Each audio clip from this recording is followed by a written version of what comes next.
A minha esposa engravidou e o irmão Herivaldo tinha passado por esse fato da esposa falecer.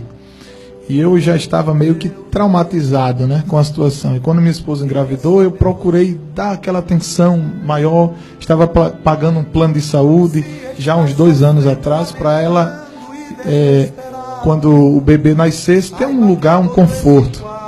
E Deus criou uma situação que eu não entendi imediatamente. O Senhor estava falando, eu me lembrei. Eu paguei o plano, tudo, e quando foram 2 meses antes dela dar à luz, o plano faliu. Eu fui para outro plano, não cobriu a carência. Ela teve o bebê, e quando ela teve o bebê, no outro dia ela teve uma complicação e teve que ser transferida para outro hospital, de urgência. O intestino dela paralisou, ela começou a inchar muito, começou a vomitar. E os médicos disseram, nós temos que transferi-la imediatamente, porque temos que fazer uma nova cirurgia, reabrir a cesariana.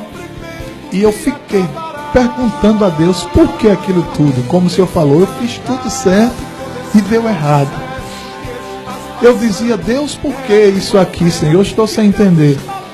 E a minha esposa foi transferida para o hospital Otávio de Freitas, em Jaboatão. Justamente no mesmo hospital onde meu pai faleceu no ano de 2000. Não tinha vaga do mesmo jeito que aconteceu com meu pai. Meu pai estava com câncer e ele não tinha vaga, ele ficou no corredor, numa maca improvisada ao lado de uma sala. E minha esposa ficou no mesmo corredor, numa sala, na mesma maca, ao lado da sala que meu pai havia falecido. E na minha mente passava tanta coisa, tantas perguntas, e eu não consegui ir para casa, eu não consegui dormir, e eu fiquei no carro. Eu me lembro que eu coloquei o carro assim na frente do hospital, baixei o banco do carro e disse ao vigilante, o senhor me deixa dormir aqui no carro? Eu disse, fica à vontade, irmão. E quando eu estava no hospital, a primeira lição que Deus me deu é que eu estava confiando muito no plano de saúde. Quando eu cheguei lá no hospital, eu fui mais bem tratado do que no hospital particular. O porteiro era crente, o irmão dos recursos humanos era crente, o vigilante era crente, servo de Deus da nossa igreja, diácono da igreja. Não podia entrar a todo instante, porque minha esposa tinha ido para uma sala que não podia receber visita. Os médicos estavam fazendo os exames, mas ele chegou para mim e disse, olha, quando o senhor quiser entrar, pode entrar, não diga a ninguém não, o senhor vai lá e volta rapidinho, eu lhe dou 5 minutinhos, o senhor vê e volta. E eu fiquei sem entender. As enfermeiras eram crentes, o irmão que estava no plantão veio, atendeu, o maqueiro era crente, trouxe uma maca para ela, trouxe um colchão, e eu ainda perguntando a Deus por que estava ali, né? E Deus usou um irmão na frente do hospital e disse assim para mim, o Senhor, te trouxe aqui para uma finalidade. E vou te dizer qual a finalidade. E eu disse, Senhor, me diga por que eu vim para cá, Senhor. E de repente, pastor Enoque, uma irmã se aproxima de mim. Uma irmã idosa, baixinha, bem simples, disse, o senhor é irmão Josafá? Sou, minha amada irmã. Ela disse, o senhor canta um hino que diz assim, eu tinha tudo para não ser nada, mas ele me viu, eu disse, canto. Ela disse, eu sou da cidade de... Esqueci o nome da cidade, próximo de Limoeiro, o interior dela. Próximo ao interior de Limoeiro. João Alfredo, não é isso? É. Ela disse, eu não tenho TV em casa, mas eu tenho um rádio ligado na Rede Brasil. E eu escuto esse hino. Meu esposo não é crente, mas meu esposo, toda vez que escuta esse hino, ele chora muito. E ele está com câncer em fase terminal. E ele foi transferido aqui para o Otávio de Freitas.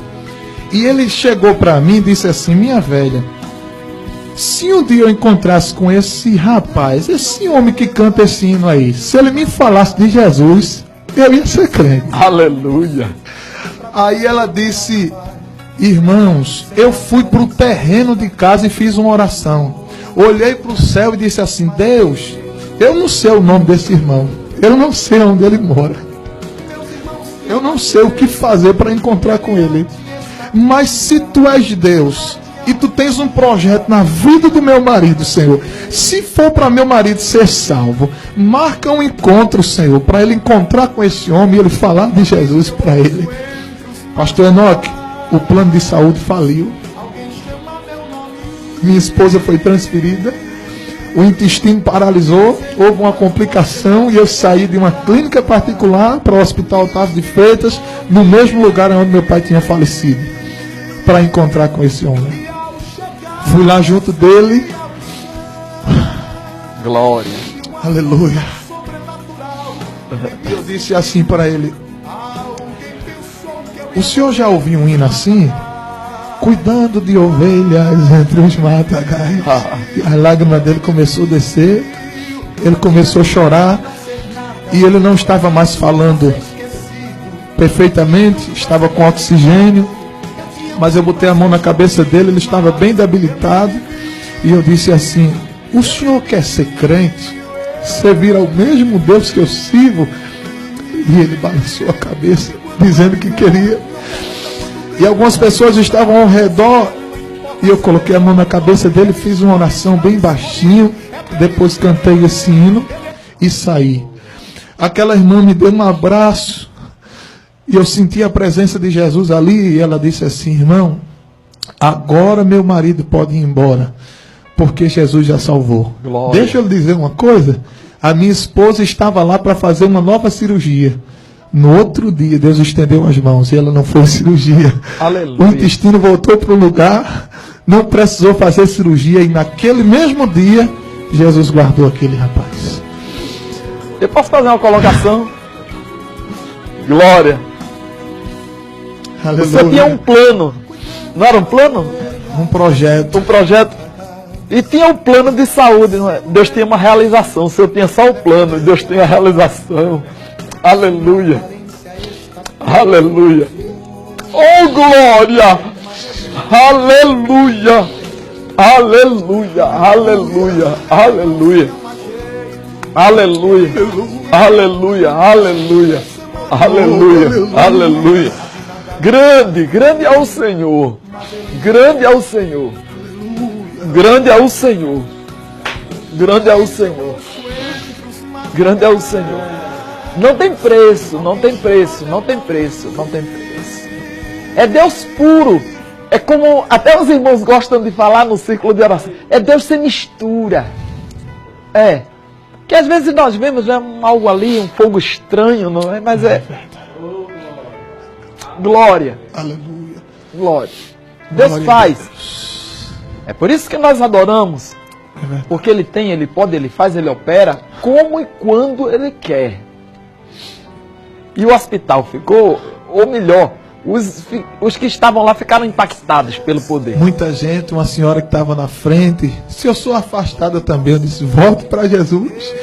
Estava lá, tinha quebrado o braço, disse: estou sem entender porque eu estou aqui nessa fila, não ajeitaram, não colocaram o braço ainda na tipóia. Eu disse: é porque Jesus permitiu você estar aqui. Volto para Jesus. Jesus começou a trabalhar ali e eu entendi o que Jesus disse para os discípulos. O que eu faço hoje, tu não sabes. Aleluia. Às vezes Deus cria uma situação em nossa vida que nós não entendemos. Eu não sei se lá do outro lado, pastor Enoque, existe alguém que está nos assistindo, mas veio o desejo no meu coração de lhe dizer: o que Deus faz na nossa vida, Deus faz com perfeição. Deus não erra. Deus não se equivoca. Não existe esse ditado com Deus: atirou no que não viu, acertou o que viu. Não. Não.